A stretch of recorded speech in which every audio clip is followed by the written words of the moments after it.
బింబిసారాతో career biggest hit అందుకున్నాడు నందమూరి కళ్యాణ్ రామ్. ఆ తర్వాత చేసిన అమికోస్ డెవిల్ ఆశించిన విజయాన్ని సాధించలేకపోయింది. ప్రస్తుతం ప్రదీప్ చిలుకూరి అనే యంగ్ డైరెక్టర్ దర్శకత్వంలో ఓ సినిమా చేస్తున్నాడు.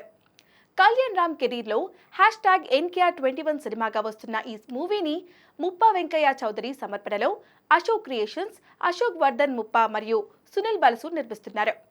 మున్పెన్నడూ చూడని యాక్షన్ అవతార్లో కళ్యాణ్ రామ్ కనిపించబోతున్నారట. కళ్యాణ్ రామ్ కెరీర్లోనే అత్యంత భారీ బడ్జెట్తో రూపొందుతున్న ఈ సినిమా ఇదే. అవుట్ అండ్ యాక్షన్ ఎంటర్టైనర్గా ఈ సినిమా రానుంది.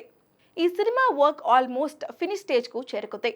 కానీ ఒకటి అరా పోస్టర్స్ తప్ప కంటెంట్ ఇప్పటి వరకు ఏది బయటికి వదలలేదు. కానీ ఇండస్ట్రీ ఇన్సైడ్ వర్గాల్లో మాత్రం ఈ సినిమా మీద ఆసక్తికరమైన పాజిటివ్ కబుర్లు చాలా వినిపిస్తున్నాయి. ఈ సినిమా కళ్యాణ్ రామ్ కు మరో అతనొక్కడే బింబిసారా రేంజ్ సినిమా అవుతుందని, అవుట్పుట్ చాలా బాగా వస్తుందని టాక్ గట్టిగా వినిపిస్తుంది. ఈ చిత్రంలో సీనియర్ నటి విజయశాంతి మరోసారి పవర్ఫుల్ లేడీ పోలీస్ ఆఫీసర్ పాత్రలో కనిపించబోతుంది. కాగా ఈ సినిమాకు గత కొన్నాళ్ళుగా మెరుపు అనే టైటిల్ వినిపించగా, లేటెస్ట్ గా రుద్ర అనే మరొక టైటిల్ కూడా అనుకుంటున్నారు అని, దాదాపు ఇదే ఖాయమైందని సమాచారం.